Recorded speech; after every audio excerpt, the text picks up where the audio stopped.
Samahan niyo kami bumili sa bakery at maglakad. At ako na lang yung nag-voice over kasi pause na siya. Sa paglalakad namin, di namin namalayan na malulam na pala. Kaya dinali-dali namin maglakad. Nagingi pa nga ako ng eksakto. Di namalayan na papatak na pala ang tubig ng ulan. Nagbabalik kasi napaus ako. Ngunit bale, malapit na kami sa bakery niyan.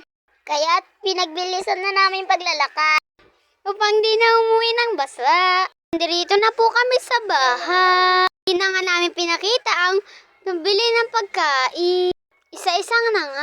Piniliksang pagkain na binili namin sa bakery. Ito nga ay matchakaw. Dalawa nga ang binili namin. At bumili nga rin kami ng isang riches. Magpapaalam na kami. Ngunit huwag kakalimutan mag-like, comment, and share.